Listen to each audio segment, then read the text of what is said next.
اعوذ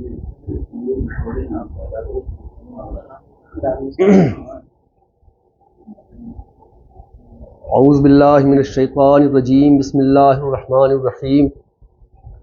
یا ایہا الذین آمنوا کتب علیکم الصیام کما کتب علی الذین من قبلکم لعلکم تتقون ایاما معدودات فمن کان منکم مریضا او علی سفر فعدۃ من ایام اخر وعلی الذین یطیقونہ فدیۃ طعام مسکین ومن تطوع خیرا فهو خیر له وان تصوموا خیر لکم ان کنتم تعلمون۔ شہر رمضان الذی انزل فیہ القرآن ہدی للناس وبینات من الہدی والفرقان فمن شہد منکم الشہر فلیصمہ ومن کان مریضا او علی سفر فعدۃ من ایام اخر یرید اللہ بکم الیسر ولا یرید بکم العسر ولتکملوا العدۃ ولتکبروا اللہ علی ما ہداکم لعلکم تشکرون وإذا سألك عبادی انی فإنی قریب اجیب دعوت الداعی اذا دعانی فلیستجیبوا لی ولیؤمنوا بی لعلہم یرشدون۔ صدق اللہ العظیم۔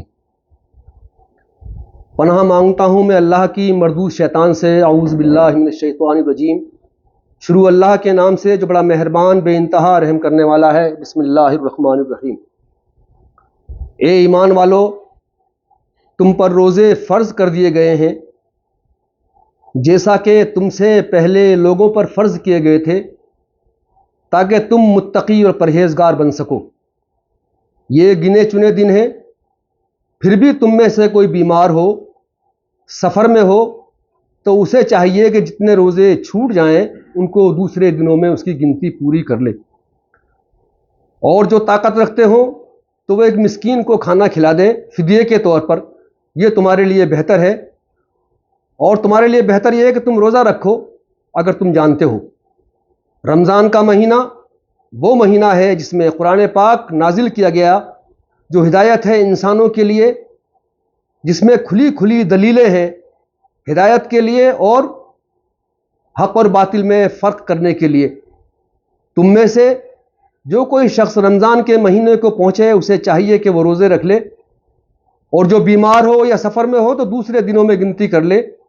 تمہارا پروردگار تمہیں آسانی عطا کرتا ہے، مشکلوں میں ڈالنا نہیں چاہتا۔ تم چاہو تو دوسرے دنوں میں چھوٹے ہوئے روزوں کی تکمیل کر لو، پورے کر لو۔ اللہ کی بڑائی بیان کرتے رہو جس کی تمہیں اس نے ہدایت دی ہے، شاید تم اللہ کے شکر گزار بندے بن سکو۔ اے محمد صلی اللہ علیہ وسلم، جب تجھ سے پوچھیں میرے بندے میرے بارے میں تو کہو میں ان کے بہت قریب ہوں، میں ہر پکارنے والے کی پکار کو سنتا ہوں جب وہ مجھے پکارتے ہیں، اور وہ مجھے پکاریں اور یقین رکھیں مجھ پر، یقیناً وہ لوگ ہدایت پا جائیں گے۔ یہ قرآن پاک کے سیقول پارہ نے دوسرے پارے کی کچھ آیتوں کی ہم نے تلاوت کی ہے۔ ماہ رمضان جو بے انتہا مبارک مہینہ ہے، کئی اعتبار سے مبارک مہینہ ہے، وہ بالکل اب آنے والا ہے، بہت نزدیک ہے، جس کا ہر صاحب ایمان کو خوش دلی کے ساتھ استقبال کرنا چاہیے، اور ابھی سے اس کے لیے اپنے آپ کو جسمانی اعتبار سے، ذہنی اعتبار سے پریپیئر کرنا چاہیے، تیار کرنا چاہیے۔ اللہ کے رسول صلی اللہ علیہ وسلم جب شعبان کے آخری دن ہوتے تھے تو آپ اس کی تیاریاں شروع کر دیتے تھے، آپ کا چہرہ حشاش بشاش ہو جایا کرتا تھا، بہت خوش ہوتے تھے کہ رمضان کا مہینہ آ رہا ہے، مبارک مہینہ آ رہا ہے۔ ان قرآن پاک کی آیتوں میں اسلام کے دوسرے رکن یعنی رمضان کی فرضیت کا اعلان کیا گیا ہے۔ اس سے پہلے کی امتوں میں بھی روزے رکھے جاتے تھے، روزے فرض تھے، لیکن وہ مقرر نہیں تھے، ایک پورے مہینے کے روزے نہیں تھے، کسی امت میں 5 دن کے، کسی امت میں 3 دن کے، کسی امت میں ہفتے بھر کے۔ حضرت داؤد علیہ السلام تو ایک دن چھوڑ کے ایک دن روزہ رکھتے تھے، اسے صوم الدہر کہا جاتا ہے کہ رمضان مہینے بھر سال بھر روزے رکھتے، ایک دن چھوڑا، آج روزہ رکھا، کل چھوڑ دیا، پھر روزہ رکھا۔ رسول اللہ صلی اللہ علیہ وسلم کے زمانے میں بھی جب روزے فرض نہیں ہوئے تھے تو مہینے میں 3 دن 2 دن کے روزے رکھے جاتے تھے، لیکن آپ نے یہ فرمایا کہ نہیں، ایسا مت کرو، بلکہ 3 دن روزے رکھ لیا کرو مہینے میں، 13، 14، 15 کے، یہ ایام بیس کہتے ہیں۔ پھر اس کے بعد سن 2 ہجری میں باقاعدہ روزوں کی فرضیت کا اعلان ہو گیا۔ سن 2 ہجری بہت سارے معاملات میں اسلام کے لیے بڑی کلیدی سال ہے، اس میں زکوٰۃ بھی فرض ہوئی، روزے بھی فرض ہوئے، جنگ بدر بھی ہوئی، اس میں قبلے کا رخ بھی اسی سن میں پھیرا گیا، مسجد اقصی سے خانہ کعبہ کی طرف. تو بہت ساری تاریخوں کے اعتبار سے، معاملات کے اعتبار سے تاریخی حیثیت رکھتا ہے سن 2 ہجری. سن 2 ہجری میں ہی ایک ماہ رمضان کے روزے فرض ہوئے. قرآن پاک کی آیت ہمیں بتا رہی ہے کہ مسلمانوں، اے ایمان والو، تم پر روزے فرض کر دیے گئے. اور کوئی نئی بات نہیں ہے کہ تم یہ سمجھو کہ کوئی نئی چیز ہم پر تھوپ دی گئی ہے، بلکہ یہ روزے تم سے پہلے بھی لوگوں پر فرض تھے. اس طرح نہیں تھے، بس روزے پہلے بھی رکھے جاتے تھے. روزہ رکھنا کوئی نئی رسم، کوئی نیا طریقہ، نیا قانون نہیں ہے، کوئی نئی فرضیت نہیں ہے، بلکہ روزے پہلے سے ہی فرض تھے. اور روزوں کو فرض کرنے کی وجہ بتائی گئی ایک جملے میں، ایک لفظ میں، لعلکم تتقون یا ایھا الذین آمنوا کتب علیکم الصیام، اے ایمان والو تم پر روزے فرض کر دیے گئے، کما کتب علی الذین من قبلکم، جیسا کہ تم سے پہلے لوگوں پر فرض کیے گئے تھے. کس لیے؟ لعلکم تتقون، شاید کہ تم متقی بن جاؤ، پرہیزگار بن جاؤ. تقوی کا جو لفظ ہے اس کو بہت تھوڑا سا سمجھنے کی ضرورت ہے. تقوی کسے کہتے ہیں؟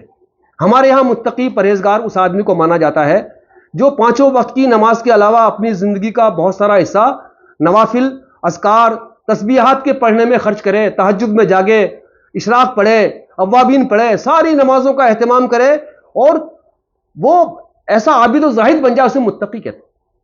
ہمارے عام معاشرے میں متقی کی پہچان یہ ہے کہ جو آدمی نمازوں کے لیے، نوافل کے لیے، اذکار کے لیے، تسبیحات کے لیے، تلاوت قرآن پاک کے لیے اپنی زندگی کا بہت سارا وقت اس میں لگاتا رہے، اسے ہمارے یہاں متقی کہا جاتا ہے.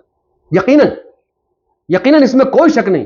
اگر کوئی صاحب ایمان شخص اپنی زندگی کا اتنا بیشتر حصہ اللہ کے ذکر و اذکار میں، اللہ کی کتاب کو پڑھنے میں، اللہ کے سامنے عبادت کرنے میں، گڑ گڑانے میں گزارتا ہے، یقین کرو وہ متقی ہے، اس میں کوئی شک نہیں.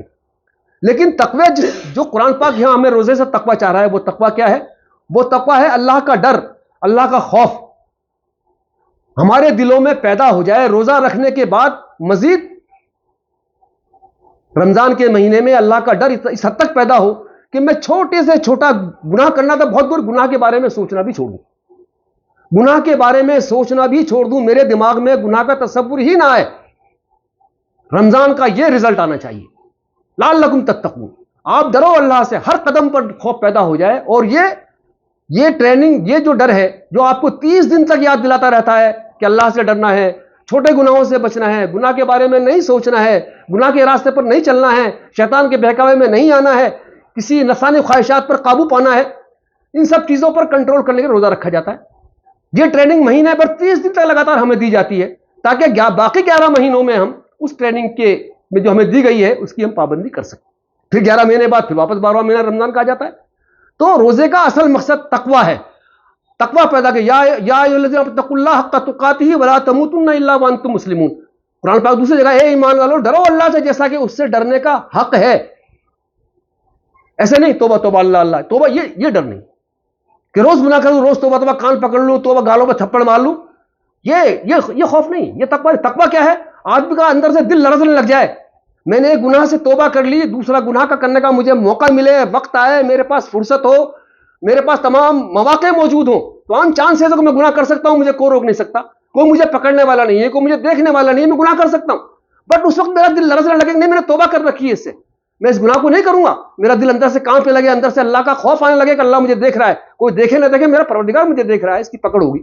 یہ ڈر جب پیدا ہو جائے تو سمجھ لیجئے کہ اللہ کا خوف آپ کے دل میں پیدا ہوگا، آپ متقی ہونے جا رہے ہو. آپ متقی اور آپ اس کے عادی بن جاؤ تو آپ متقی ہو.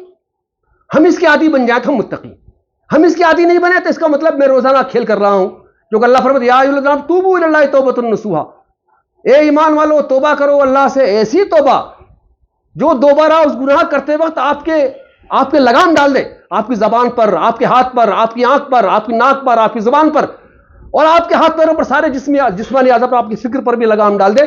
یہ گناہ مجھے دوبارہ نہیں دہرانا ہے کیونکہ میں نے اسے توبہ کر رکھی. ایسی توبہ چاہیے. یا ایھا الذین آمنوا توبوا الی اللہ توبۃ نصوحا. تو تقوی جب پیدا ہوگا، جب ہم روزہ رکھنے کا فائدہ تب حاصل ہوگا جب ہماری زندگی میں تقوی کی کیفیت پیدا ہونے لگ جائے، یہ تبدیلی آئے، چینجز آئے کہ ہاں میں نے رمضان کے مہینے میں اس بات کی تربیت لی ہے، ٹریننگ لی ہے کہ میں گناہ نہیں کروں گا، میں گناہ کرنے سے بچوں گا، یہاں تک کہ گناہ کے بارے میں نہیں سوچوں گا. کیونکہ ہم رمضان میں بڑا اہتمام کرتے ہیں، اس کا اللہ کا شکر کرتے ہیں سارے ایمان لوگ، لیکن پھر بھی ہم دیکھتے ہیں معاشرے میں ہم دیکھتے ہیں کہ لوگ روزہ رکھنے کے بعد بھی روزہ رکھنے کے اس کا حق مار دیا، اس کا حق مار دیا، اس کی ڈنڈی مار دی، اس کو گالی بک دی، اس کو تکلیف پہنچا دی، اور ضرورت پڑی تو میں چکا ہی نہیں کسی حرکت کو کرنے سے، باوجود کہ میں رمضان سے ہوں. تو پھر اللہ فرماتا ہے کہ ایسے رمضان رکھنے سے کوئی فائدہ نہیں ہے.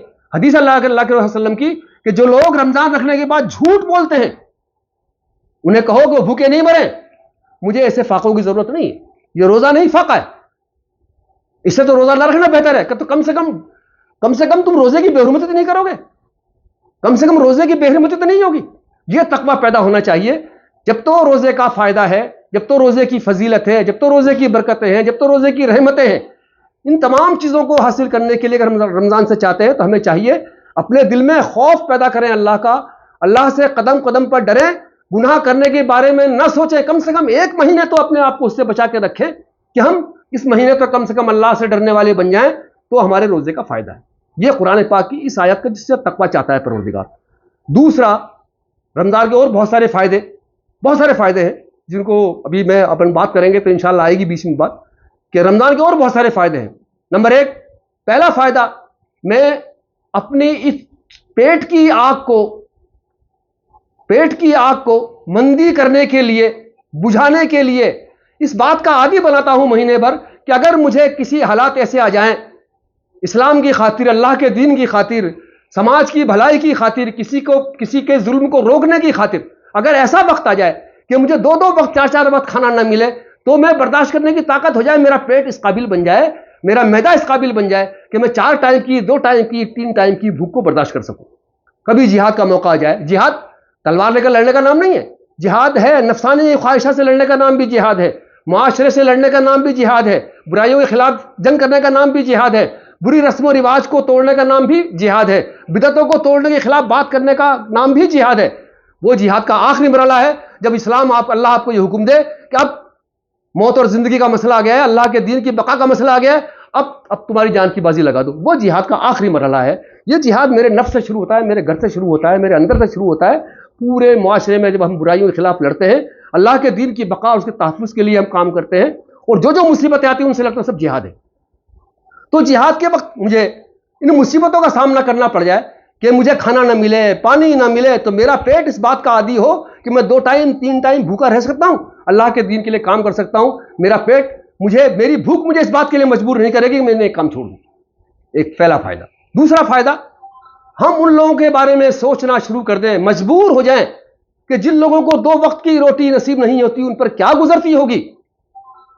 ہم غمگسار بن جائیں, ہم ہمدرد بن جائیں, غریبوں کے بارے میں, یتیموں کے بارے میں, مسکینوں کے بارے میں, بیواؤں کے بارے میں, اپاہج اور معذوروں کے بارے میں, سماج کے کچلے پچھڑے لوگوں کے بارے میں سوچنے پر ہمیں مجبور کر دے روزہ کہ 2 وقت کی روٹی مجھے نہ ملی, پانی نہیں ملا مجھے دن بھر, تو مجھ پر کیا گزرتی ہوگی ان لوگوں پر جو 1 وقت بھوکا رہتے ہیں, جن کو 2 وقت کی روٹی نصیب نہیں ہوتی, جن کے بچے رات کو بھوکے سو جاتے ہیں, جن کو سر چھپانے کو جگہ نہیں ہے, جن کے سر پر کپڑے نہیں ہیں, ان پر کیا گزرتی ہوگی. یہ احساس میرے اندر پیدا ہو جائے جسے ہم کہتے ہیں غم گساری, جسے ہم کہتے ہیں ہمدردی, جسے کہتے ہیں ہم دوسرے کا درد بانٹنا, دوسرے کی تکلیف محسوس کرنا, ہم تکلیف محسوس کرنے کے قابل بن جائیں. اس لیے ہمیں روزہ سکھاتا ہے کہ روزہ ہمیں یہ ٹریننگ بھی دیتا ہے کہ ہم دوسرے غریب لوگوں کے, کمزور لوگوں کے غموں کو, ان کے دکھوں کو, ان کی تکلیفوں کو سمجھنا سیکھیں. روزہ ہمیں یہ بھی سکھاتا ہے.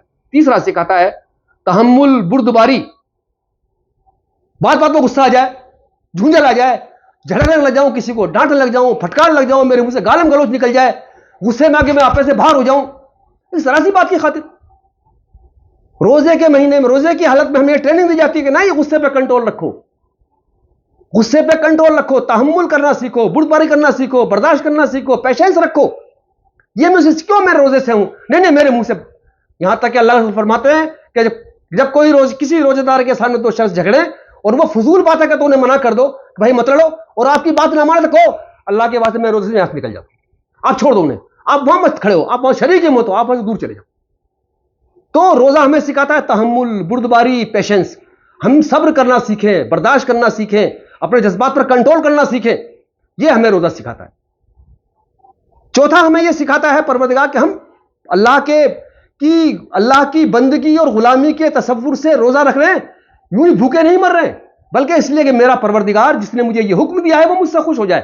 میں اس کی رضا چاہتا ہوں, اس کی خوشی چاہتا ہوں. میرے رسول کی سنت ہے, میرے رسول کا طریقہ ہے, اس نے مجھے بتایا روزہ ایسے رکھو.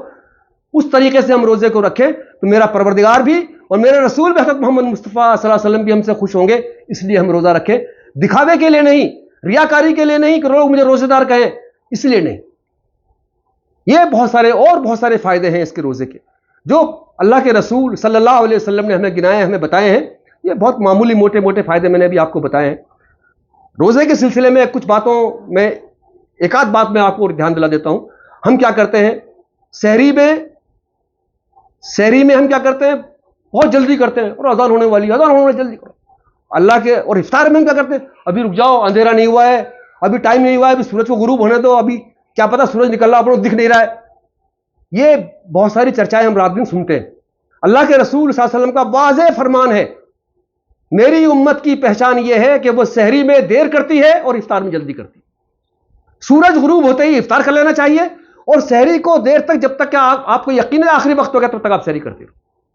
سحری میں تاخیر کرو اور افطار میں جلدی کرو. یہ میری امت کی پہچان ہے. اگر میری امت اس سے قائم رہے گی تو انشاءاللہ یہ ان کا ایمان باقی رہے گا. یہ اللہ کے رسول کی واضح حدیث ہے. اس کا دھیان رکھیں کہ روزہ رکھتے وقت ہم بہت ساری کیا کرتے ہیں، لوگ سو جاؤ یار، دن بھر سو کے روزہ نکال لو، کام کی چھٹی کر لی، آفس نہیں گئے، بہت ضروری کام تھا وہ بھی چھوڑ دیا. یار روزہ ہوں میں تو یار میں روزے سے محنت کا کام. اللہ کا فرماتا ہے کہ نہیں، جنرل ڈیز کی طرح، عام دنوں کی طرح ہی اپنی زندگی بسر کرو. احساس کراؤ کہ تم روزے کی حالت میں بھی کام کر سکتے ہو، تم روزے کی حالت میں بھی محنت کر سکتے ہو، تم روزے کی حالت میں بھی لوگوں کے درمیان رہ کر اپنے آپ کو برائیوں سے بچا سکتے ہو.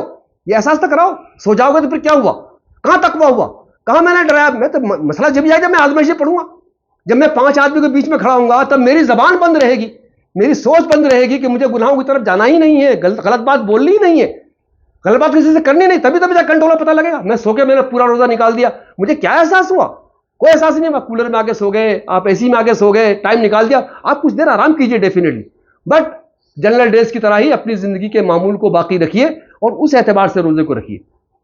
انتہا یہ کہ نوجوان پیڑھی روزہ رکھ کے آرام چلے فلم دیکھ جاتے ہیں، 3 گھنٹے ٹائم پاس ہو جائے گا آرام سے. اب تو اس کی ضرورت نہیں بچی، اب تو موبائل کو کھول کے بیٹھ جاتے ہیں، ٹائم پاس کرتے رہتے ہیں. تو یہ تمام طریقے جو ہیں وہ روزے کی اہمیت کو گھٹاتے ہیں. روزے کا اصل مقصد ان سے سولو نہیں ہوگا. تو لعلکم تتقون کا بہت سارا لمبا پورا مفہوم ہے. یہ تقویٰ ہماری زندگی میں روزہ رکھنے کے بعد آئے تو سمجھنا چاہیے کہ میرا روزہ اللہ کے یہاں کامیاب ہے، اور اللہ کے یقینی طور پر انشاءاللہ امید رکھنی چاہیے مقبول ہوگا. اور اگر یہ تمام خوبیاں ہمارے روزے کی حالت میں نہیں ہوتی ہیں تو پھر ہمیں اپنے روزے کے بارے میں سوچ لینا چاہیے. یہ تو پہلی آیت تھی. اس کے بعد ایام معدودات فمن کان منکم مریضا او علی سفر فعدۃ من ایام اخر. یہ پروردگار نے ہمیں چھوٹ عطا کی. جو شخص رمضان کے مہینے میں مسافر بن جائے، یعنی وہ سفر کی نیت سے گھر سے نکل جائے، اور اتنا سفر ہو، 48 کلومیٹر کا سفر طے کر لے، وہ اس کا ارادہ ہو سفر کرنے کا، تو پھر اس کو اس بات کی چھوٹ ہے کہ وہ اس دن روزہ سفر کی حالت میں نہ رکھے اور دوسرے دنوں میں اس روزے کی قضا کر لے. نمبر 1، یا کوئی ایسا بیمار ہو جس کو ڈاکٹر نے ایڈوائز کر رکھا ہو کہ آپ روزہ رکھیں گے تو آپ کی بیماری بڑھ سکتی ہے، آپ کی جان کو خطرہ ہو سکتا ہے، آپ کا بی پی ہائی یا ڈاؤن ہو جا سکتا ہے، آپ کی جان کو خطرہ بن سکتا ہے، یا آپ کی شوگر بڑھ سکتی ہے، یا آپ کو ہارٹ کی پریشانی ہے، آپ ہارٹ کی کوئی شکایت آپ کو ہو سکتی ہے، بشرطے کہ ڈاکٹر آپ کو ایڈوائز کرے. میں خود ڈاکٹر نہیں بن جاؤں، روزے سے بچنے کے لیے خود ڈاکٹر نہ بن جائے کہ نہیں صاحب مجھے تکلیف ہوگی میں تو مر جاؤں گا، دوا نہیں کھاؤں گا. تو میں ڈاکٹر نہیں بن جاؤں، بلکہ میرا ڈاکٹر مجھے ایڈوائز کرے، اور وہ ایڈوائز سے آپ مطمئن ہوں کہ ہاں ایسی ضرورت ہے کہ جس کی وجہ سے میں روزہ رکھنے کی حالت میں بیماری میری ایسی بڑھ سکتی ہے میری جان کے لیے نقصان دہ ثابت ہو سکتی ہے. تو اللہ فرماتا ہے اس بارے میں بھی آپ کو چھوٹ ہے. فمن کان منکم مریض، تم میں سے جو بیمار ہو یا علی سفر یا سفر میں ہو، فعدۃ من ایام، تو دوسرے دنوں میں جتنے روزے چھوڑے ہیں ان روزوں کی گنتی دوسرے دنوں میں کر لیں. بلی تکملوا العدۃ، ان بچے ہوئے دنوں کی، چھوڑے ہوئے روزوں کی گنتیاں دوسرے دنوں میں پوری کر لیں. پھر کہا گیا اگر یہ بھی ہمت نہ ہو، کوئی آدمی اتنا بوڑھا اتنا بزرگ ہے کہ روزہ رکھنے کی پوزیشن میں ہے ہی نہیں، اور اسے یہ امید بھی نہیں ہے کہ میں اگلے سال اس پوزیشن میں آ پاؤں گا کہ روزے کی قضا کر سکوں، شوال کے مہینے میں، ذوالقعدہ کے مہینے میں، ذی الحجہ کے مہینے میں، محرم کے مہینے میں، سفر کے مہینے میں، اسے یہ امید ہی نہ ہو کہ میں روزے کی قضا کر پاؤں گا، تو اسے چاہیے کہ ایک غریب کو روز کھانا کھلا دے، جو فدیہ روزے کا فدیہ کہلاتا ہے. یہ آسانی دی اللہ تعالیٰ فرماتا ہے کہ یرید اللہ بکم الیسر ولا یرید بکم العسر. اللہ تعالیٰ تو اپنے بندوں کو آسانیاں دینا چاہتا ہے، مشکل میں ڈالنا نہیں چاہتا. لا یکلف اللہ نفسا الا وسعها. پروردگار کسی بھی صاحب ایمان کو اس کی طاقت اور اس کی حیثیت زیادہ پریشانی میں ڈالنا نہیں چاہتا. اتنا ہی کرتا ہے جتنا اس کے بس کا ہے. آپ بیمار ہو، آپ کو چھوٹ ہے، بشرطے کہ ڈاکٹر ایڈوائز کر دے. آپ سفر میں ہو، آپ کو چھوٹ ہے، آپ کی جان کو خطرہ ہے، آپ کو پریشانی ہے، تو آپ روزہ چھوڑ سکتے ہو اور اس کی قضا دوسرے دنوں میں کر لو. روزے کے اور بہت سارے مسائل ہیں جن کو اپن انشاءاللہ اگلی بار پڑھیں گے. تیسرا میں جو قرآن پاک کہتا ہے شہر رمضان الذی انزل فیہ القرآن، ہم نے کیا کیا ہے کہ بڑی زیادتیاں کی. اب زیادتی میں آپ کو بتاتا ہوں کیا ہے. اللہ کے عطا کردہ دین کے 5 ارکان ہیں. پہلا تو شہادت اللہ الہ الا اللہ وحدہ لا شریک لہ واشہد ان محمدا عبدہ ورسولہ. اس کے بعد 4 بچتے ہیں، 4 ارکان ہیں. پہلا رکن تو اس لیے ہے کہ ہم اسلام میں داخل ہو گئے، ہم نے اللہ کے دین کو قبول کر لیا، اللہ کی وحدانیت کو، اللہ کی توحید کو تسلیم کر لیا. اس بات کی گواہی بھی دی کہ حضرت محمد مصطفیٰ صلی اللہ علیہ وسلم اللہ کے آخری رسول ہیں. اس ایمان میں داخل ہوتے ہی، اس کلمے کو پڑھتے ہی میرے اوپر 4 چیزیں ضروری ہو گئی. نمبر 1 نماز، نمبر 2 روزہ، نمبر 3 زکوٰۃ، نمبر 4 حج. یہ 4 بنیادی ارکان اسلام ہیں جو ایمان قبول کرنے کے بعد میں ہم پر لاگو ہوتے ہیں. 2 سب پر لاگو ہیں، نماز اور روزہ. 2 صاحب حیثیت ہونے پر لاگو ہیں، زکوٰۃ اور حج. تو وہاں پہ ایک معیار ہے، اس معیار پہ آپ اترتے ہیں تو ٹھیک ہے، نہیں تو آپ بچے ہوئے اس سے. لیکن ہم نے کیا کیا کہ رمضان کے مہینے کا بے انتہا اہتمام کرتے ہیں اور 5 وقت کی نماز کا ہم اہتمام نہیں کرتے. دونوں ہی پیرالل رکن ہیں، دونوں ہی برابر کے استمبھ ہیں، برابر کے کھمبے ہیں، برابر کے پلر ہیں، دونوں کی حیثیت ایک ہی جیسی ہے. لیکن ہم نے نماز میں اور روزے میں کتنا فرق کر رکھا ہے. روزے کی اتنی سخت پابندی کہ تراویح کا اہتمام جو سنت موقدہ اس کا اہتمام فرض سے زیادہ ہو رہا ہے، اور سال بھر میں فرض نماز چھوڑ رہا ہوں.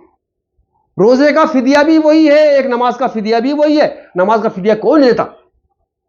نماز چھوٹ گئی، ہمارے معاشرے میں اس کا رواج ہی نہیں ہے کہ نماز کا بھی فدیہ دیا جا سکتا ہے. اگر نماز میں پڑھنے کی پوزیشن میں نہیں ہوں تو مجھے نماز کا فدیہ بھی دینا چاہیے. یہ اسلام کا قانون ہے. وہ قانون کسی کو پتا نہیں ہے، نہ بتاتے ہیں اور نہ اس کا کوئی امپلیمنٹیشن کرتا ہے. کبھی سنا آپ نے کہ میں نے نماز کا 5 نمازوں کا فدیہ دیا ہے؟ میرے باپ کی حیثیت نماز پڑھنے کی بھی نہیں پوزیشن، تو میں نے اپنے باپ کی 5 نمازوں کا فدیہ دیا. کوئی نہیں سنا ہم نے آج. یہ پیرالل دونوں ارکان تھے پروردگار کی طرف سے. نماز بھی اتنی فرضی، بلکہ نماز کے بارے میں تو 700 جگہ لگ بھگ تقریباً قرآن پاک میں آپ کو حکم دیا گیا، اقیم الصلاۃ واتوا الزکوٰۃ. اقیم الصلاۃ، ہم نے وہی زکوٰۃ کے ساتھ کر رکھا ہے. زکوٰۃ کے ساتھ بھی ہم نے یہ سلوک کر رکھا ہے جو نماز کے ساتھ کر رہا ہے، اس سے بدترین سلوک ہم نے زکوٰۃ کے ساتھ کر رکھا ہے. جب دونوں کا حکم ساتھ ساتھ، اقیم الصلاۃ واتوا الزکوٰۃ، نماز قائم کرو، زکوٰۃ دو. روزے کے بارے میں 3-4 بار ذکر کیا پروردگار نے، لیکن ہم نے اس کی امپورٹینسی کو نماز کے اوپر بھی غالب کر دیا ہے. 5 وقت کی نماز روز 5 دن ہم 12 مہینے چھوڑ رہے ہیں خوب آرام سے، ہمیں احساس تک نہیں نماز چھوٹ رہی ہے. اس کے کہنے کا مطلب ہے روزے کی اہمیت ختم کر دیں ہم، بلکہ میرا عرض کرنا یہ ہے کہ اللہ کے عطا کردہ ان مہینوں میں ان ارکان کے بارے میں ہمیں ایکویلٹی برتنی چاہیے. یہ برابری کرنی چاہیے کہ نماز کی اہمیت بھی روزے کے برابر ہی ہونی چاہیے. ہم نے نماز کو سیکنڈری پوزیشن کیوں دے دی، جبکہ نماز تو پہلی پہچان ہے. نماز تو پہلی پہچان ہے. ایمان لانے کے بعد اللہ کے رسول صلی اللہ علیہ وسلم فرماتے ہیں کہ نماز مومن ہونے کی علامت ہے. کوئی شخص ایمان میں داخل ہونے کے بعد میں نماز پڑھتا ہے 5 وقت کی، اس کا مطلب وہ برملا اعلان کرتا ہے کہ میں نے اللہ کے دین کو قبول کر لیا ہے. وہی اس کے مسلمان ہونے کی علامت ہے. روزہ رکھتا ہے ہر ایک کو معلوم نہیں، آپ روزے دار ہو. زکوٰۃ دیتے ہو ہر ایک کو معلوم نہیں ہوتا. حج کرتے ہو ہر ایک کو معلوم نہیں ہوتا. لیکن نماز پڑھتے ہو تو 5 وقت معلوم ہوتا ہے یہ شخص نمازی ہے، نماز پڑھنے جا رہا ہے، اس کا مطلب اس شخص نے اللہ کا دین قبول کر لیا ہے. وہ برملا اعلان کرتا ہے، جسمانی اعتبار سے بھی اور فکری اعتبار سے بھی ثبوت دیتا ہے نماز پڑھ کے کہ وہ اللہ کا بندہ ہے. تو ہم نے یہ تھوڑی سی زیادتی کر رکھی ہے، اس کو ہم تھوڑا سا تبدیل کریں. نماز کی امپورٹنسی بھی ہماری نظر میں روزے جیسی ہی ہونی چاہیے. اس کا اہتمام بھی اسی انداز سے، اس انداز سے ہم روزوں کا اہتمام کرتے ہیں. روزوں کے بارے میں ایک بات یہ بھی ہے، امام غزالی رحمۃ اللہ علیہ فرماتے ہیں کہ مسلمانوں میں یہ عام رواج ہو گیا ہے، میں دن بھر بھوکا مرا ہوں، اس لیے 4 بجے سے ہی 6 بجے روزہ کھلے گا، تو 4 بجے سے اچھی نعمتیں اکٹھی کرنے کا میں نے رواج بنا لیا، روزہ کھولے افطار ہوگا. بہت اچھے کھانے بناتے ہیں، اللہ کی نعمت ہے، فائدہ اٹھانا چاہیے. لیکن اس اعتبار سے تیاری کرنا، روزہ کھولتے وقت اللہ کی تمام نعمت دن بھر میں نے چھوڑ دی، تو کنٹرول کیا ہوا؟ کنٹرول کیا ہوا؟ یہ نعمتیں آپ نے کبھی سوچا وہ شخص جو جھوپڑی میں رہتا ہے، بے انتہا غریب ہے، کیا اس کو یہ نعمتیں میسر ہیں؟ ہم ان کے بارے میں نہیں سوچتے. اچھی سے اچھی نعمتیں بہت، اور کھانا چاہیے 2 میدے کے 2 حصے، ہم 4 حصے کھانے کی کوشش کرتے ہیں 3 حصے ہم یہاں تک کھا لیتے ہیں. نماز پڑھنے میں دقت آتی ہے، سانس لینے میں دقت آتی ہے، بد ہضمی ہو جاتی ہے، ڈائجیشن خراب ہوتا ہے، ٹھوس کے کھاتے ہیں کہ اللہ کھا لو، اچھے مال آئے، اچھا سے اچھا بناؤ. رمضان کے مہینے میں اسپیشلی افطار کے ٹائم اس سے بھی ہمیں بچنا چاہیے. اس سے بھی کوشش کریں اللہ کی نعمتیں کھاؤ، لیکن اتنا ہی کھاؤ جتنا کھانے زندہ رہنے کے لیے ضروری ہے، اتنا ہی کھاؤ. زیستن برائے خوردن، جینا کھانے کے لیے نہیں ہے، خوردن برائے زیستن، کھاؤ صرف جینے کے لیے. زندگی کا مقصد مسلمان کا یہ ہونا چاہیے کہ زیستن برائے خوردن نہیں ہونا چاہیے کہ ہم کس لیے جی رہے ہیں کہ کھانے کے لیے جی رہے ہیں، بلکہ خوردن برائے زیستن کہ کھانا صرف اس لیے کہ میں زندہ رہ سکوں، مجھے اتنا کھانا چاہیے.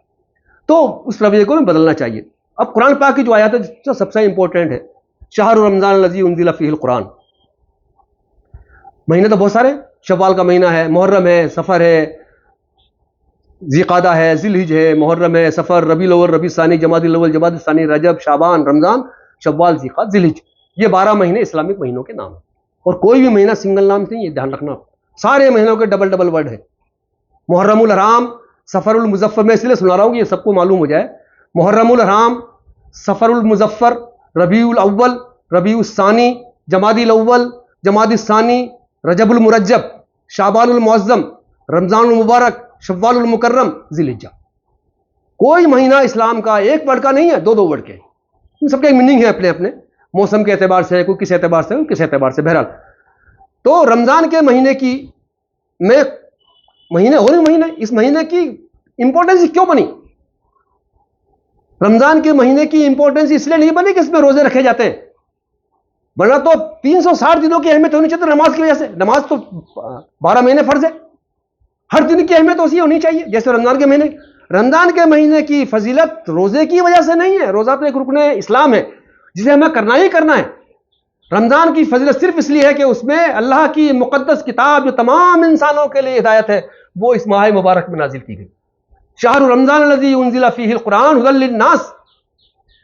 رمضان کے مہینے کی فضیلت، اس کی رحمت، اس کی برکت، اس کی سعادت، اس کی خوش نصیبی صرف اس لیے ہے، اس کی امپورٹنس، اس کی اہمیت اس لیے ہے کہ اس مہینے میں انسانوں کی ہدایت کے لیے ایک دستاویز پروردگار کی طرف سے نازل کیا گیا. It is the constitution of the life.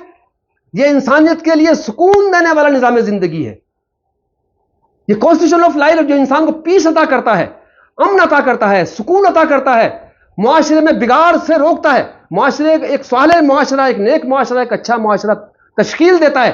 ایسا قانون ہم نے اس مہینے میں نازل کیا ہے، اس لیے رمضان کے مہینے کی فضیلت ہے. شہر رمضان، رمضان کا مہینہ ہوا جو انزل فیہ القرآن، کہ اس میں قرآن پاک جو اللہ کی مقدس کتاب ہے جس کے بارے میں کوئی شک و شبہ نہیں ہے، یہ کسی اللہ کی کتاب نہیں ہے، کوئی شک و شبہ نہیں، کوئی کہہ ہی نہیں سکتا. میں نے شاید پچھلی بار کئی مرتبہ اس بار ذکر کیا تھا کہ اللہ کی کتاب کے بارے میں آج تک ہمارے بارے میں 10 اعتراض ہو سکتے ہیں. لوگ مجھ پر، مسلمانوں پر 10 انگلیاں اٹھا سکتے ہیں، اسلام کی اور بہت ساری چیزوں پر انگلیاں اٹھا سکتے ہیں. قرآن پاک کے بارے میں آج تک کسی کا یہ اعتراض کرنے کی ہمت نہیں ہوئی آج تک. خطرناک سے خطرناک دشمن کی یہ کسی انسان کی لکھی ہوئی کتاب ہے. تمام دنیا کے مفکرین، دانشور، فلاسفر، ریسرچ اسکالر آج تک جتنے بھی سب کوشش کر چکے کہ اس میں کوئی چیز ڈھونڈ لیں جس سے ہم یہ کہہ سکیں یہ کسی انسان کا گھڑا ہوا کلام ہے، کسی انسان کا لکھا ہوا کلام ہے. آج تک کوئی ثابت نہیں کر سکا. وَإِن كُنتُمْ فِي رَيْبٍ مِّمَّا نَزَّلْنَا عَلَىٰ عَبْدِنَا فَأْتُوا بِسُورَةٍ مِّن مِّثْلِهِ وَادْعُوا شُهَدَاءَكُم مِّن دُونِ اللَّهِ إِن كُنتُمْ صَادِقِينَ. وہ چیلنج آج بھی بنا ہوا، قیامت تک بنا رہے گا. اگر تمہیں اللہ کی اس کتاب کے بارے میں کوئی شک و شبہ ہے، ان کنتم فی رہی ما نزلنا علی عبدنا، ہم نے اپنے بندے پر نازل، فاتوا بسورۃ من مثلہ، لے آؤ اس جیسی ایک سورت. ودعوا شہداءکم، تم ہی نہیں، جتنے تمہارے حوالی موالی ہیں، جتنے تمہارے چاہنے والے ہیں، جتنے تمہارے لیڈرز ہیں، جتنے مفکر ہیں، دانشور ہیں، فلاسفر ہیں، ریفارمر ہیں، سب کو پکڑ لاؤ، سب اکٹھے ہو جاؤ. ودعوا شہداءکم من دون اللہ، اللہ کے سوا. لیکن آج تک کوئی بھی شخص، کوئی بھی فلاسفر، کوئی بھی قابل اور لائق آدمی آج تک قرآن پاک کے بارے میں یہ ثابت نہیں کر سکا کہ یہ اللہ کا کلام نہیں ہے. تو وہ مقدس کتاب، وہ لیس ڈاؤٹ کتاب اس مہینے میں نازل کی گئی، جس کے بارے میں مسلمانوں کو فخر ہونا چاہیے کہ ہم ایک ایسی کتاب کے حامل ہیں جو آج بھی دنیا کے سامنے اس بات کو لے کر چیلنج ہے کہ صرف اور صرف ایک خدائی کتاب موجود ہے. باقی کتابیں اللہ کی طرف سے ہیں، توریت ہے، زبور ہے، انجیل ہے، صحف ابراہیم ہے، اور بہت ساری مذہبی کتابیں جیسے وید ہے چاروں، ان کے بارے میں ہو سکتا ہے خدائی کتاب ہوں، لیکن وہ آج سچی کتاب ہونے کا دعویٰ نہیں کر سکتے، کیونکہ کسی بھی قوم نے، یہودیوں نے توریت کو بدل ڈالا، عیسائیوں نے بائبل کو بدل ڈالا، صحف ابراہیم بچے ہی نہیں ہیں، اور جتنی کتابیں اور اس کے علاوہ ہیں کہہ ہی نہیں سکتے کہ وہ کسی انسان کی لکھی ہوئی ہیں اور اس میں انسانوں نے تبدیلی نہیں کی ہے۔ روزانہ تبدیلی ہوتی ہے، میٹنگ ہوتی ہے، ریزولوشن پاس کرتے ہیں، یہ ہٹایا یہ لکھ دیا۔ قرآن پاک کہتا ہے، قرآن پاک اللہ فرماتا ہے وَإِنَّا لَهُ لَحَافِظُونَ، ہم اس کے محافظ ہیں۔ جس دن سے قرآن پاک نازل ہوا ہے اس دن سے آج تک قرآن پاک کا زبر زیر کی تبدیلی نقطہ تو بہت دور کی بات ہے، جملے بدلنا تو بہت دور کی بات ہے، آیتیں بدلنا بہت دور کی بات ہے، اس کے زبر زیر میں نقطے میں بھی فرق نہیں آیا۔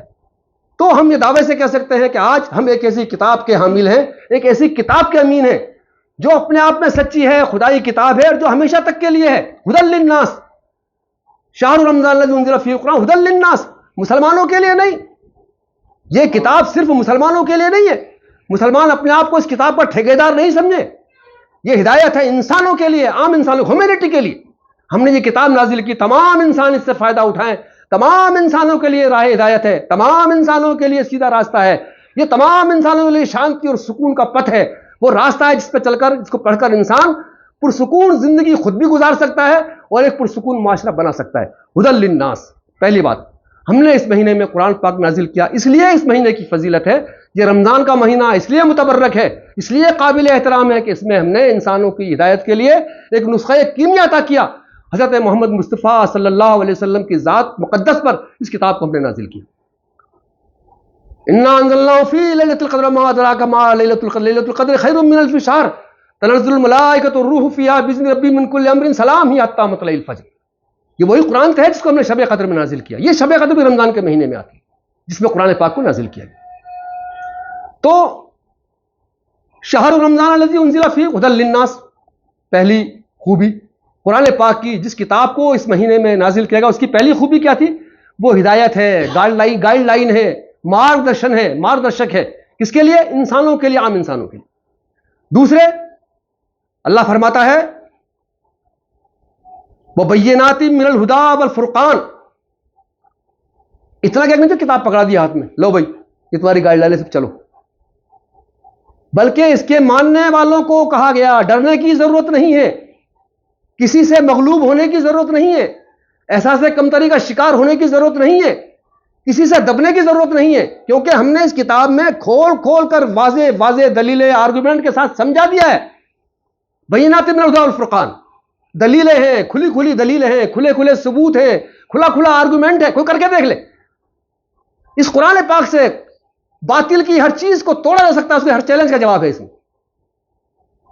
وہ بینات من الہدی، یہ قرآن پاک جو ہے وہ صرف ہدایت کا راستہ نہیں انسانوں کے لیے، بلکہ اس میں ہم نے اس کے ماننے والوں کو یہ طاقت بھی عطا کی ہے کہ وہ باطل نظام سے، اللہ کے دین کے دشمن لوگوں سے، دشمن طاقتوں سے، دشمن تنظیموں سے، دشمن جماعتوں سے اپنی بات کو دلائل کے ساتھ، آرگومنٹ سے منوا سکے۔ آج کون سا ایسا، آپ اسلام اور سائنس کی کتاب پڑھیں، حیرت ہوگی آپ کو پڑھ کر کہ سائنس اسلام سے باہر نہیں ہے، اسلام جو بہت پہلے کہہ چکا وہ آج سائنس کہہ رہی ہے۔ کمی ہماری ایک، ہم نے کھوجا نہیں، ہم نے پڑھا نہیں، اس لیے ہماری کمی۔ اللہ فرماتا ہے کہ ہم نے یہ کتاب نازل کی تاکہ انسانوں کی ہدایت کے لیے، وبینات من الہدی، اور اس ہدایت کے راستہ بتانے کے لیے ہم نے آپ کو واضح دلیل عطا کی، ثبوت عطا کی، تمہیں سمجھایا ہم نے کہ کیوں ایک اللہ کی بندگی کرنی چاہیے، کیوں ایک اللہ کو ماننا چاہیے، کیوں وہی اسی کے سامنے سر جھکانا، یہ تو ہم نے ثابت کیا ہے۔ تمہیں سینکڑوں مثالیں دی ہیں ہم نے قرآن پاک میں، آسمان کی طرف جھانک کے دیکھ لو، زمین کی طرف جھانک کے دیکھ لو، پہاڑوں کی طرف جھانک کے دیکھ لو، دریاؤں کی طرف جھانک کے دیکھ لو، اور خود انسان اپنے ہی باڈی کو دیکھ لے تو اسے خدا کے وجود کا احساس ہو جائے گا، اور پھر اس کا اندر سے آواز آئے کہ ہاں مجھے خدا کی بندگی کرنی چاہیے۔ یہ دلیل دی ہم نے آپ کو بتایا تمام چیزیں دنیا میں جتنی بھی مخلوقات ہیں سب چل رہی ہیں، سب تیر رہی ہے دنیا میں۔ آج سائنس آج کہہ رہی ہے کہ ہاں آسمان بھی چل رہا ہے، تارے بھی چل رہے ہیں، سورج بھی چل رہا ہے۔ پہلے کہتے زمین ٹھہری ہوئی ہے، پھر کہتے زمین گول ہے۔ اللہ بہت پہلے کہہ چکا، ہر چیز، ہر سیارہ اپنے اس میں منڈل میں گھوم رہا ہے۔ قرآن پاک بہت پہلے کہ کل فی فلک یسبحون، ہر چیز اپنے آسمان میں گھوم رہی ہے، تیر رہی ہے۔ ہم بہت پہلے کہہ، قرآن پاک بہت پہلے کہہ چکا۔ تو اللہ فرماتا ہے بینات من الہدی، ہم نے تم کو یہ قرآن پاک کے ذریعے واضح دلیلیں، واضح آرگومنٹ، واضح ثبوت تمہارے سامنے رکھے تاکہ تم نظام باطل کی طرف سے اٹھنے والے سوالات کا جواب دے سکو. اور ہم نے ثابت کیا ہے ہر چیز کو. فرقان فمن شہید منکم الشہر, اللہ فرماتا ہے پھر بھی اب تمہیں چاہیے کہ اگر تم میں سے کوئی شخص ایسی حالت میں ان حالات میں پہنچ جائے کہ اسے رمضان کے روزے نصیب ہو جائیں فلیصوموا, اسے چاہیے کہ روزے رکھے. تو قرآن رمضان کے مہینے کی فضیلت اس لیے ہے کہ اس میں اللہ کی طرف سے ایک مقدس کتاب نازل کی گئی جو تمام انسانیت کے لیے رہنما, راہبر, گائیڈ لائن ہے. اس کتاب کی خوبیاں کتنی ہیں ہم گن نہیں سکتے, کیونکہ آج تک اس کتاب کے بارے میں ایک ایک آیتوں پر ریسرچ چل رہی ہے. دوسرے لوگ ہم نہ کریں, دوسرے لوگ ریسرچ کر رہے ہیں. اللہ نے کہا ہے اس کتاب میں ہے, محمد پر نازل ہوئی ہے, جس کے بارے میں یہ مشہور ہے کہ وہ صادق امین ہے, جھوٹ نہیں بول سکتا, وہ ایماندار ہے, اور اس نے یہ بات ہم تک پہنچائی ہے. تو یقینی طور پر اس بات میں کچھ نہ کچھ تو ہے. پروردگار نے یہ بات کہی ہے, اوپر والے نے کتاب میں لکھی, کتاب میں کوئی نہ کوئی حقیقت تو ہے. لوگ اس پر ریسرچ کر رہے ہیں, ہم نے ریسرچ کر رہے ہیں, یہ ہماری بد نصیبی ہے, لیکن لوگ آج بھی ریسرچ کر رہے ہیں اور قیامت تک اس پر ریسرچ ہوتی رہیں گی. انتہا یہ ہے کہ آج بایولوجی جو ہم پڑھتے ہیں, اس بایولوجی میں جو بچے کی پیدائش کا ذکر ہے, قرآن پاک نے 7 مرحلے گنائے ہیں. گندا پانی نکلتا ہے, ایک نطفہ جاتا ہے, پھر وہ ٹھہرتا ہے, پھر اس کا جال بنتا ہے, پھر اس کا گوشت بنتا ہے, پھر اس کی ہڈیاں بنتی ہے, پھر ہم گوشت چڑھاتے ہیں, پھر اس میں روح پھونکتے ہیں, اس کے جسم کے اعضاء کو بناتے ہیں. قرآن پاک نے گنائے 7 حصے جو آج بایولوجی کہہ رہی. یہ بایولوجی اس وقت تو نہیں تھی, لیکن اسلامک بایولوجی قرآن پاک میں موجود تھی. اسلام کا معاشی نظام یعنی اکونامک سسٹم ہم سے بہتر کوئی نہیں رہ سکتا. آج تمام بینکنگ سسٹم آپ کے زکات کے سسٹم پر قائم ہوا ہے. اسلام نے زکات کے سسٹم سے, فطرے کے سسٹم سے, عشر کے سسٹم سے, جو زمین کا 10واں حصہ پیداوار کا 10واں حصہ دیا جاتا ہے, اس حصے سے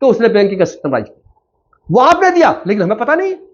اسلامک سوشولوجی, بہترین سوشولوجی, ہم سے اچھی کس کے پاس ہو سکتی ہے؟ اس سے اس کتاب سے اچھی کسی کے پاس نہیں ہو سکتی. جس تمام رشتوں کو واضح کیا, ماں کا درجہ یہ ہے, بہن کا درجہ یہ ہے, بیٹی کا درجہ یہ ہے, باپ کا درجہ یہ ہے, بھائی کا درجہ یہ ہے, اور آپ کی جائیداد کے حصے بتائیں, کھول کھول کے بتائیں. ان رشتوں کی نزاکت یہ ہے, ان رشتوں کی اہمیت یہ ہے, ان رشتوں کی بنیادیں یہ ہوتی ہیں, نکاح ایسے ہوتا ہے, طلاق ایسے ہوتی ہے. اس سے بہترین معاشرے کا سسٹم کہاں سے؟ برائیوں سے بچو, بھلائیوں کو حکم دو, سارا معاشرے کی گندگی دور ہو گئی. اس سے بہترین اصلاح معاشرہ کہاں سے ہو سکتی ہے؟ طہارت نصف الایمان, پاکیزگی آدھا ایمان ہے. جھوٹ مت بولو, خیانت مت کرو, چوری مت کرو, بے ایمانی مت کرو, ڈنڈی مت مارو, رشوت مت کھاؤ, کسی کا حق مت مارو, کسی پر ظلم زیادتی مت کرو, کسی کو برا بھلا مت کرو. یہ ساری کہاں سے آئی؟ یہ مورالٹی, یہ اخلاقیات, یہ نیتکتا کی شکشائیں کہاں سے آئیں جو آج بڑے بڑے لوگوں کے نام سے وہ پوسٹ لڑکے ہوتے ہیں؟ مہاراج نے فرمایا, مہاراج نے فرمایا. ہم نے نہیں پڑھا اس لیے ہمیں لگ رہا مہاراج نے فرمایا, اور میں کہتا ہوں قرآن پاک نے فرمایا, اللہ تعالیٰ نے فرمایا. یہ ساری ہدایتیں, ساری نیتک شکشائیں آپ کی اس کتاب سے لی گئی ہیں. بدنصیبی ہماری ہے کہ ہمیں پتہ نہیں. وہ آج دوسروں کے نام سے منسوب ہو کے باقاعدہ کیلنڈر کی شکل میں آتی ہے. ہم سمجھتے ہیں فلاں مہاراج نے کہی ہے, فلاں پیر صاحب نے کہی ہے, فلاں مولوی صاحب نے کہی ہے, فلاں نے کہی ہے, فلاں نے کہی ہے. وہ اس لیے قرآن پاک نے کہی. آپ سورہ لقمان پڑھ جائیے, جس میں باپ اپنے بیٹے سے کس طرح اپنے بیٹے کو نصیحت کرتا ہے. وہ اخلاقیات ہے پوری 7 مورل ایجوکیشن ہے. بیٹا نماز پڑھو, اللہ کے ساتھ میں شرک مت کرو, ماں باپ کے ساتھ نیک سلوک کرو, زمین پر اکڑ کر مت چلو, کسی کو نیچا مت دکھاؤ, ولا تمشی فی الارض مرحا, اکڑ کر زمین پر. یہ تمام اخلاقیات اس کتاب میں موجود ہیں. ہم سے بہترین سوشولوجی کس کے پاس ہو سکتی ہے؟ ہماری بدنصیبی ہمیں پتہ نہیں ہے. پولیٹیکل سسٹم آپ سے اچھا کس کے پاس ہوتا ہے؟ آپ سے بہترین لیڈر کس کے پاس ہو سکتا ہے؟ جس کے لیے گاندھی یہ کہتا ہے کہ آج پھر عمر پیدا ہو جائے, اس دنیا کو پھر عمر کی ضرورت ہے. اتنا بہترین ایڈمنسٹریٹر کس نے دیا؟ اسلام نے دیا. اس دنیا جب مکے کی اس ریگستان سے لے کر تاشقند تک اسلامک سسٹم قائم ہوتا ہے, کوئی شکایت پیدا نہیں ہوتی. ایک آدمی بے خوف و خطر, ایک بڑھیا بے خوف و خطر یہاں سے لے کے ماتا اپنے سر پہ سامان رکھے, تمام قیمتی سامان لے کے بے خوف و خطر نکل جائے. یہ کیا تھا؟ آپ کا پرشاسنک سسٹم تھا, ایڈمنسٹریٹو سسٹم تھا, آپ کا پولیٹیکل سسٹم تھا. آپ نے نظام قائم کیا, یہاں کا وہاں تحصیلیں بنانا, زمینوں کی نپائی, یہ سارے سسٹم اسلام نے دی. ہم سے بہترین سسٹم کس کے پاس ہو سکتا ہے؟ کسی کے پاس نہیں. لیکن ہم بدنصیبی ہمارے پاس, ہم نے اس کو اپنایا. تو قرآن پاک جو ہے وہ کوئی صرف پڑھنے کی کتاب نہیں ہے. ہم نے تلاوت کر لی, یقیناً تلاوت کرنا باعث ثواب, باعث رحمت ہے, باعث مغفرت ہے, اس میں کوئی شک نہیں. اس کی تلاوت کرنی چاہیے, لیکن اس لیے نہیں آیا ہے. قرآن پاک صرف اور صرف تلاوت کے لیے نہیں آیا ہے. قرآن پاک اس لیے آیا ہے کہ آپ تلاوت بھی کیجئے اور اس کے معنی پر بھی غور کیجئے, سمجھیے. قرآن پاک بار بار آپ کو دعوت ہے, لعلکم تعلمون, لعلکم تتفکرون, لعلکم تدبرون. تم غور و فکر کرو, سوچتے رہو, اس میں بہت کچھ ملے گا تمہیں. لیکن ہم غور و فکر کرتے ہی نہیں, چونکہ میننگ کے ساتھ پڑھتے ہی نہیں. یہی وجہ ہے ہمارا نمازوں میں دھیان بڑھتا ہے. امام صاحب پڑھے الحمدللہ رب العالمین, میں سوچ رہا ہوں یار مجھے تو وہاں جانا ہے. ایاک نعبد و ایاک نستعین وہ پڑھا ہے, اور مجھے تو فلاں دوست سے ملنا ہے, وہ آنے والا ہوگا, جلدی سے امام صاحب میٹنگ میں جاؤں گھر. مجھے گھر کا سامان لانا، سوچتا رہتا ہوں. کیوں بھٹکتا رہتا ہوں؟ کیونکہ میں نماز میں پڑھے جانے والی آیتوں کے بارے میں نہیں جانتا. اگر میں جانتا ہوا ہوتا کہ الحمدللہ رب العالمین کے کیا معنی ہوتے ہیں تو میرے منہ سے اس وقت میرے دل میں تمام تعریفیں، اللہ تمام جہاں، تو مجھے فرصت نہیں ملتی سوچنے کی کہ مجھے کہاں جانا ہے. میرا دھیان بھٹکتا ہی نہیں. یہ ہمارا دھیان اس لیے بھٹکتا ہے کہ ہم نے اس کتاب سے اپنا رشتہ توڑ لیا ہے. جب اللہ فرماتا ہے واعتصموا بحبل اللہ جمیعا ولا تفرقوا، اللہ کی رسی کو مضبوطی سے تھام لو. اللہ کی رسی کیا تھی؟ یہ اللہ کی رسی ہے. میں اس کو اس سے رشتہ جوڑ لوں گا، میں نے اللہ سے رشتہ جوڑ لیا. میں نے اس کو چھوڑ دیا، میرا اللہ سے رشتہ کٹ گیا. میں بھٹکتا پھروں گا. تباہی، بربادی، بے عزتی، رسوائی میرے حصے میں آنی طے ہے. یہ قرآن پاک اللہ کی بارگاہ میں مسلمانوں کے خلاف سب سے بڑا فریادی بن کے کھڑا ہوگا. سب سے بڑا فریادی بن کے کھڑا ہوگا. اے پروردگار، تو نے ان صاحب ایمان لوگوں کو یہ کتاب دی تھی اور انہوں نے اس کو ایکسیپٹ کیا تھا، قبول کیا تھا کہ ہم اس کتاب کو تیری کتاب مانتے ہیں، ہم اس کتاب کو اپنی گائیڈ لائن مانتے ہیں، ہم اس کتاب کو اپنا سیدھا راستہ بتانے والی کتاب مانتے ہیں. باوجود اس کے انہوں نے میرے ساتھ انصاف نہیں کیا. مجھے صرف طاق میں رکھ دے جس دل بند کر کے، برکت کے لیے، رحمت کے لیے، مغفرت کے لیے، اشارے ثواب کے لیے، صرف اور صرف. اور انہوں نے مجھ سے کبھی بات کرنے کی کوشش نہیں کی، مجھے سمجھنے کی کوشش نہیں کی، مجھ سے رابطہ قائم نہیں کیا، مجھ سے گائیڈ لائن حاصل نہیں کی، مجھ سے سوال نہیں پوچھے. یہ قرآن پاک اللہ کی کتاب سب سے بڑا فریادی بن کر ہمارے لیے کھڑا ہوگا اللہ کی بارگاہ میں. اس سے ہم بچیں. شہر رمضان الذی فی القرآن، یہ مبارک مہینہ ہمیں پھر اس بات کی یاد دلاتا ہے کہ اس اللہ کی کتاب کے بارے میں ہم پھر اپنے بارے میں سوچیں کہ ہم اللہ کی کتاب کے ساتھ کیا سلوک کر رہے ہیں. اس مہینے میں ہمیں قرآن پاک کی تلاوت کے ساتھ ساتھ جتنا اللہ ہمیں توفیق عطا کرے اتنا ہمیں قرآن پاک کی آیات کے مطالب کو، اس کے مفاہیم کو، اس کے معانی کو بھی سمجھنے کی کوشش کرنی چاہیے. وَإِذَا سَأَلَكَ عِبَادِي عَنِّي فَإِنِّي قَرِيبٌ. ایک آخری آیت آج کے درس کی. محمد صلی اللہ علیہ وسلم سے خطاب فرماتے ہیں اللہ تعالیٰ، اے محمد صلی اللہ علیہ وسلم، میرے بندے تم سے بارے میں پوچھتے ہیں کہ میں ان کی دعائیں سنتا ہوں یا نہیں سنتا، ان کی دعائیں قبول کرتا ہوں یا نہیں قبول کرتا، میں ان کے کتنے نزدیک ہوں، مجھے کیا کرنا پڑے گا اللہ کی بارگاہ میں اپنی بات کو جلدی سنانے کے لیے کہ پروردگار میری بات جلدی سن لے. کوئی ایسا راستہ بتائیے. میرے بارے میں پوچھیں. وَإِذَا سَأَلَكَ عِبَادِي عَنِّي، اے محمد صلی اللہ علیہ وسلم جب تم سے میرے بارے میں میرے بندے پوچھیں تو کہو، کیا کہو؟ فَإِنِّي قَرِيب، میں تمہارے بہت نزدیک ہوں. ایک جگہ دوسری جگہ وَمِنْ حَبْلِ الْوَرِيدِ، میں تمہاری شہرک کے نزدیک ہوں، میں تمہاری شہرک کے بھی نزدیک ہوں.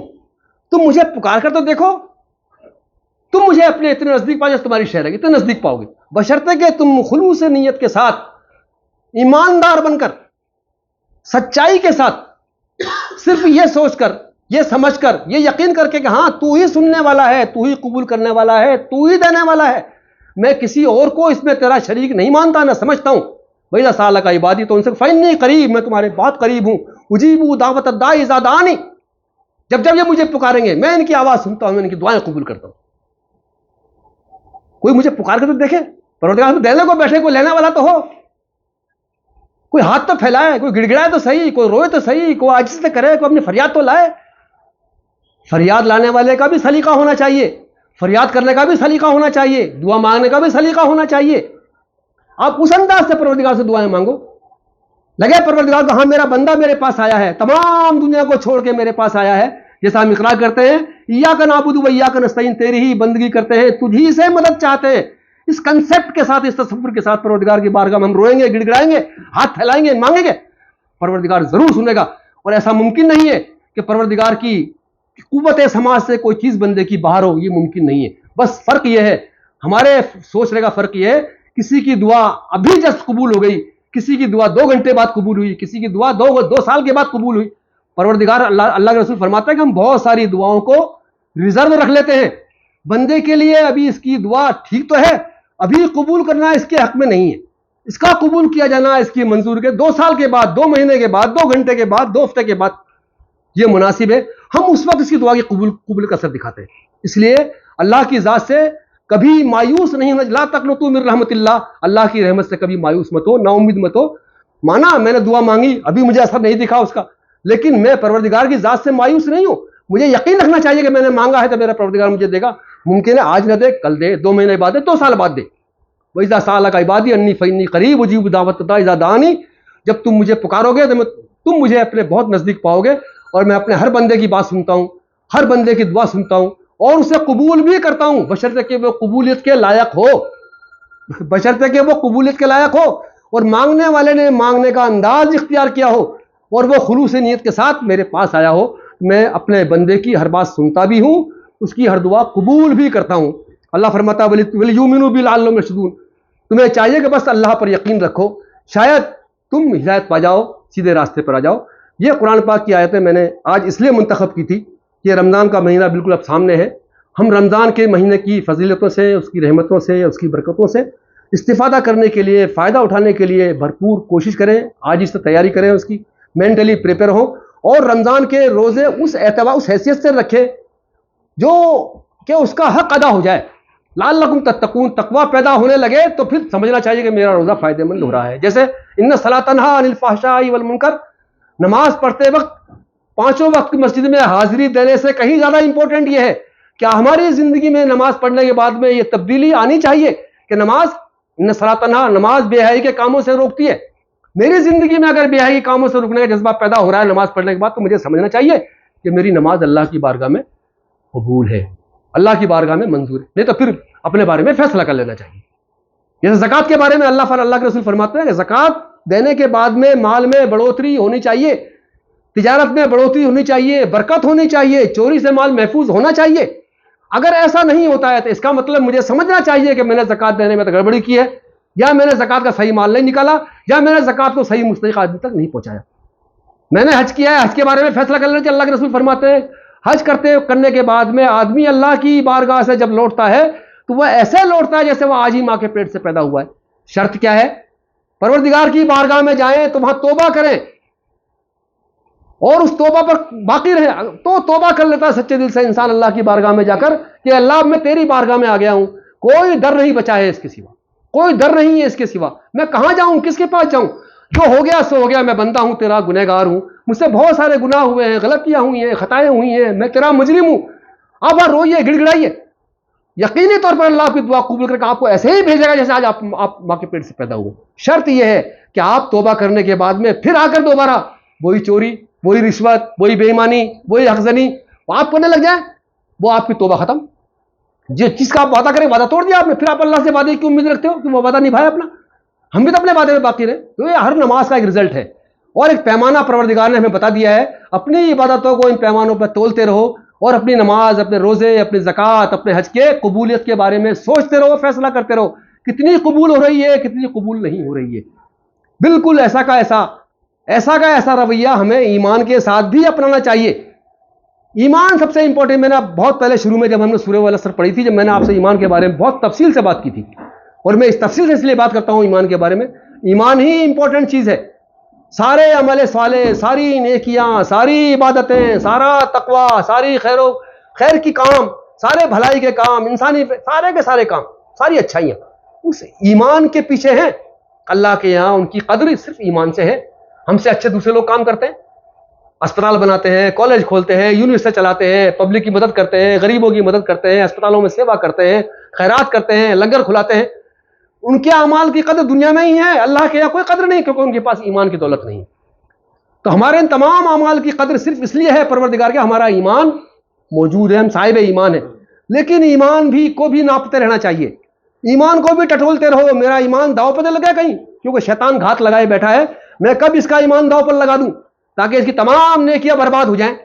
ایمان گیا، نیکیاں گئی، ساری کی ساری، کوئی حیثیت نہیں اس کی اللہ کی بارگاہ میں۔ وہ ایمان کو داؤ پر لگانے پہ لگا رہتا ہے، مجھ سے شرک نہ ہو جائے، مجھ سے گناہ نہ ہو جائے، میں اللہ کی ذات میں، اللہ کی صفات میں، اللہ کے رائٹس میں، اللہ کے پاورز میں بٹوارا نہ کر بیٹھوں غلطی سے، میری اولاد کی محبت میں، میری بیوی کی محبت میں، میرے بچوں کی محبت میں، دولت کی محبت میں کہیں میں ایمان سے بھٹک نہ جاؤں، میرا ایمان کمزور نہ پڑ جائے اور میں اللہ کے علاوہ کسی اور کو کچھ اور سمجھنے لگوں۔ سمجھ لینا چاہیے کہ میرا ایمان داؤ پر لگ گیا ہے، اور ایمان داؤ پر لگ گیا تو ساری نیکیاں داؤ پر لگ جائیں۔ اس لیے ایمان کو بچا کر رکھیں، اس کو ٹٹولتے رہیں۔ یہ پانچوں پیمانے پروردگار نے طے کر رکھے ہیں۔ اپنے ایمان کو ٹٹولنے کا پیمانہ، شرک تو نہیں ہو رہا ہے، نماز کو ٹٹولنے کا پیمانہ، میں برائیوں کے کام سے اپنے آپ کو روک پا رہا ہوں نہیں روک پا رہا ہوں، روزے کو ٹٹولنے کا پیمانہ، میری زندگی میں تقویٰ آیا ہے نہیں آیا، زکوٰۃ کو ٹٹولنے کا مسئلہ، میرے مال میں برکت، میرا مال محفوظ ہے یا نہیں ہے، حج کو ٹٹولنے کا مسئلہ، میں دوبارہ گناہ تو نہیں کر رہا ہوں، اگر یہ زندگی میں ہو رہے ہیں تو پھر مجھے اپنی عبادتوں کے بارے میں فیصلہ کر لینا چاہیے اور ان کو اصلاح کی کوشش کرنی. غلطیاں ہوتی ہیں انسان سے, ہم انسان ہیں, ہم کوئی نبی نہیں ہے, پیغمبر نہیں ہے, ولی نہیں ہے, ہم ایک عام انسان ہیں, ہم سے غلطیاں ہوتی ہیں. ان غلطیوں کی توبہ کرتے رہنا چاہیے. اللہ کو توبہ کرنے والے, اللہ کو گڑ گڑا کر مانگنے والے, معافی مانگنے والے بے انتہا پسند ہیں, بے انتہا پسند ہیں. اللہ بہت خوش ہوتا ہے جب اس کا بندہ اس کی بارگاہ میں جاتا ہے, اللہ مجھے معاف کر دے, میں گنہگار ہوں تیرا. اللہ انک العفو تحب العفو فاعف عنا, یہ دعا مانگتے رہے. اے اللہ تو معاف کرنے والا ہے, تو معافی کو پسند کرتا ہے, مجھے معاف کر. تو اللہ تعالیٰ مجھے اور آپ سب کو قرآن پاک کی ان آیات پر عمل کرنے اور ساتھ ساتھ رمضان کے مہینے میں قرآن پاک کی ان آیتوں سے, قرآن پاک کی آیتوں کی تلاوت سے اور اس کے تراجم سے, اس کی مفاہیم سے, اس کی مطالب سے ہمیں استفادہ کرنے کی توفیق نصیب فرمائے, تاکہ ہم اللہ کی اس کتاب کا حق ادا کر سکیں. اور رمضان کا مہینہ جس لیے اہمیت کا حامل ہے, ہم اس کا صحیح استفادہ کر سکیں, تاکہ اللہ کی بارگاہ میں کتاب مقدس ہمارے خلاف فریادی بن کر کھڑی نہ ہو. اللہ تعالیٰ مجھے اور آپ سب کو کہنے سننے زیادہ عمل کرنے کی توفیق نصیب فرمائے. وآخر دعوانا الحمدللہ رب العالمین.